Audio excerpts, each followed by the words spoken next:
Assalamualaikum warahmatullahi wabarakatuh. Selamat pagi anak-anak.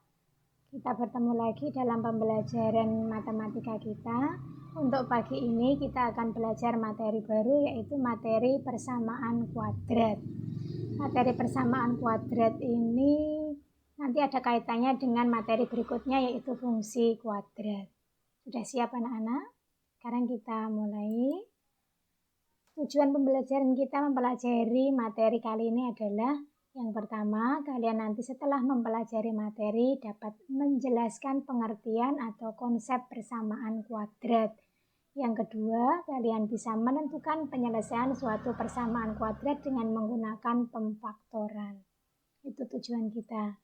Kemudian kita mulai dari pengertian persamaan kuadrat. Kalian masih ingat pengertian persamaan? Ya, persamaan itu adalah kalimat terbuka yang menyatakan hubungan sama dengan, jadi harus memuat tanda sama dengan. Kalau persamaan kuadrat atau nama lainnya itu persamaan berderajat 2, itu adalah persamaan yang pangkat tertinggi dari variabelnya adalah 2. Misalnya kita lihat ini, x kuadrat ditambah 4x dikurangi 21. Ini variabelnya adalah X, pangkat variabel tertingginya 2. Contoh yang kedua, 8Y kuadrat dikurangi 24Y sama dengan 0. Ini variabelnya adalah Z, pangkat tertingginya 2. Begitu juga yang nomor 3.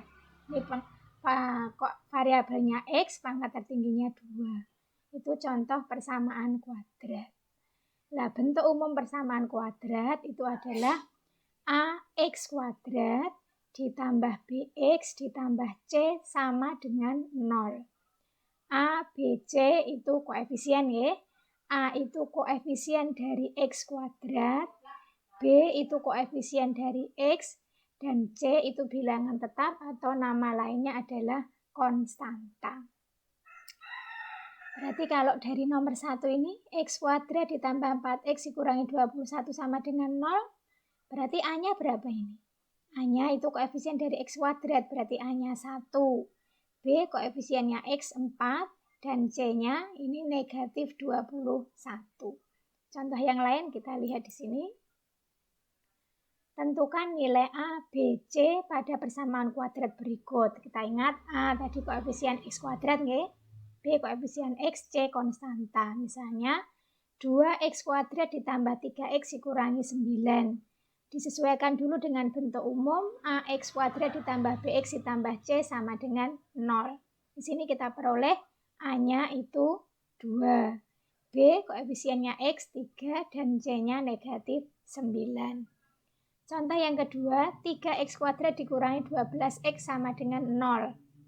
A-nya 3, B-nya negatif 12, C-nya karena tidak ada bilangan tetap, berarti ini C-nya 0.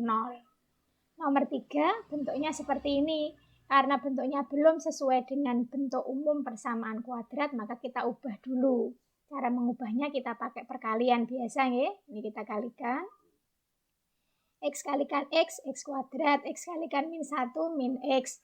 3 kalikan X, 3X. 3 kalikan 5, 15 sama dengan 2 ini. Terus X kuadratnya tetap.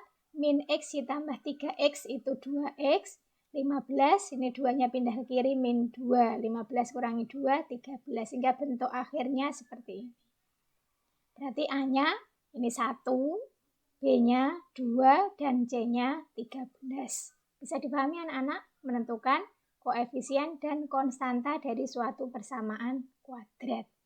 Kalau sudah jelas, sekarang kita lanjutkan berikutnya. Penyelesaian persamaan kuadrat. Penyelesaian persamaan kuadrat itu disebut juga akar-akar dari persamaan kuadrat.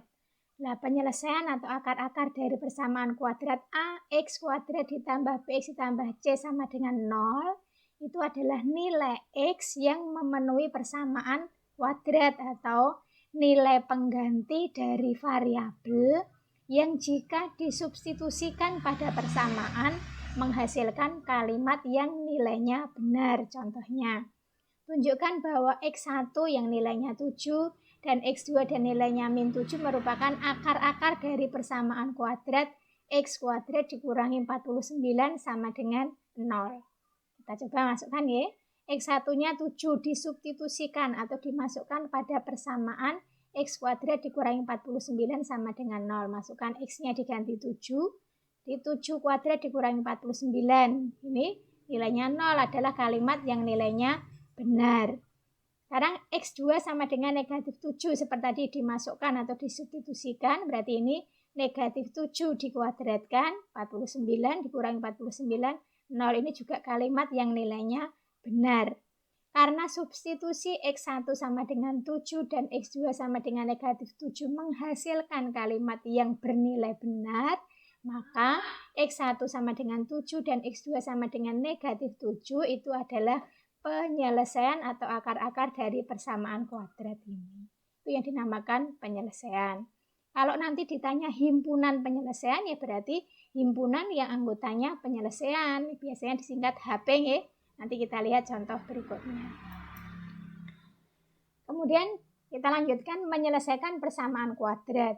Persamaan kuadrat itu bisa diselesaikan dengan 3 cara. Dengan memfaktorkan, dengan melengkapkan kuadrat sempurna, dan dengan menggunakan rumus. Nah, kita bahas dulu yang dengan memfaktorkan.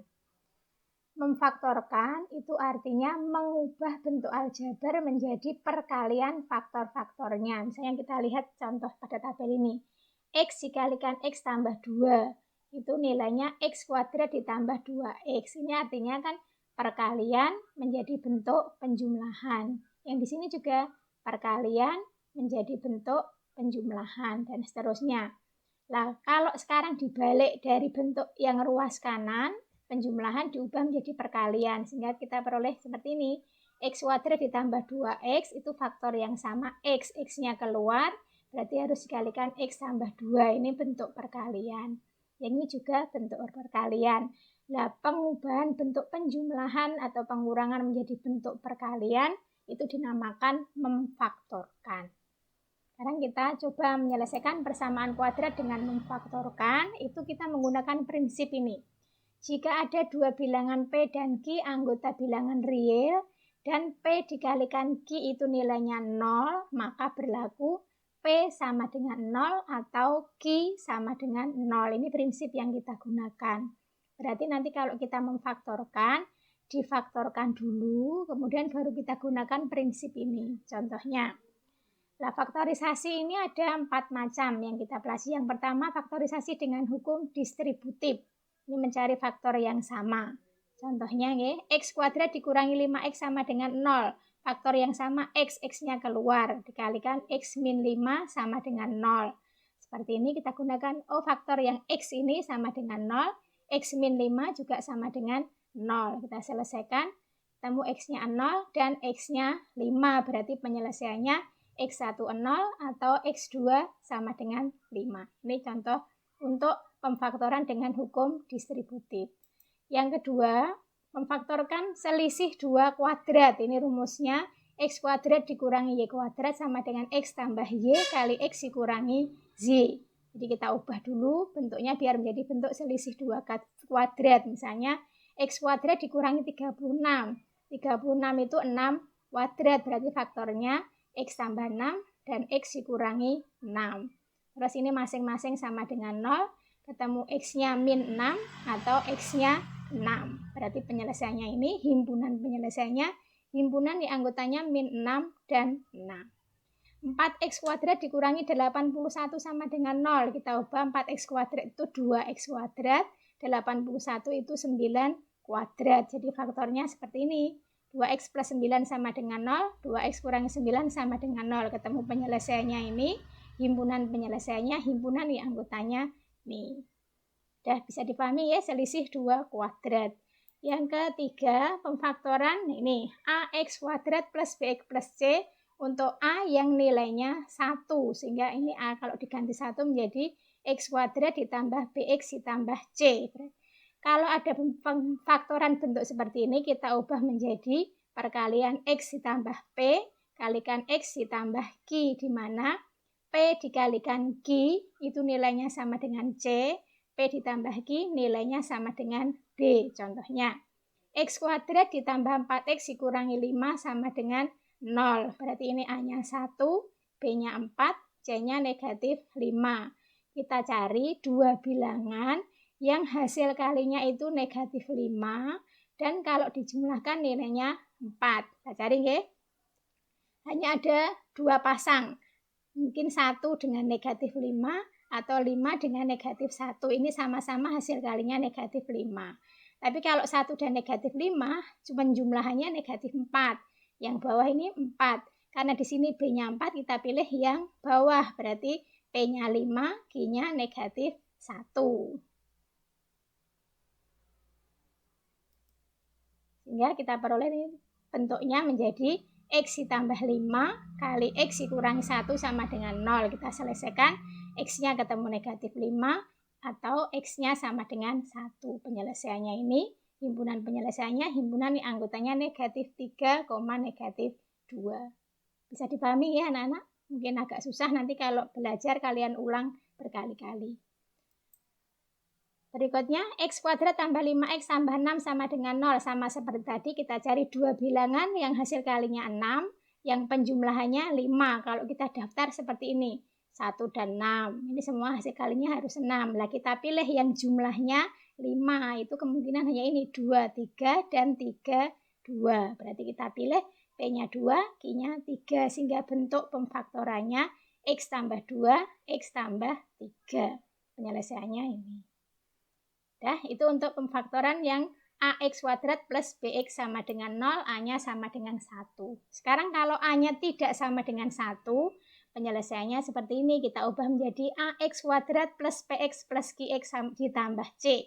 Di mana P ditambah Q, P kalikan Q itu nilainya A dikalikan C, P tambah Q nilainya sama dengan B. Contohnya, 2X kuadrat ditambah 3X dikurangi 35 sama dengan 0. Ini A-nya 2, B-nya 3, C-nya negatif 35. Kita kalikan, A kalikan C itu negatif 70. Berarti nanti P kalikan Q nilainya negatif 70. P tambah Q nilainya 3. Cari dua bilangan yang hasil kalinya negatif 70. Kalau dijumlahkan sama dengan 3. Nah, bilangan itu adalah negatif 10 dan 7. Sehingga bentuk ini tadi kita ubah menjadi 2X kuadrat negatif 10X ditambah 7X dikurangi 35 sama dengan 0. Terus dua suku pertama kita faktorkan. Ini 2X kalikan X kurangi 5. Dua suku yang kedua, ini faktor yang sama 7 kalikan X dikurangi 5. Ini ada yang sama X min 5, X min 5. Ini kita keluarkan. Satunya ini 2X ditambah 7. Sehingga kita peroleh bentuk seperti ini. Artinya 2X tambah 7 sama dengan 0, itu X-nya min 7/2. X dikurangi 5 sama dengan 0, X-nya 5. Sehingga penyelesaiannya min 7/2 dan 5. Dan himpunan penyelesaiannya seperti ini. Itu ya anak-anak, pemfaktoran ada 4 macam.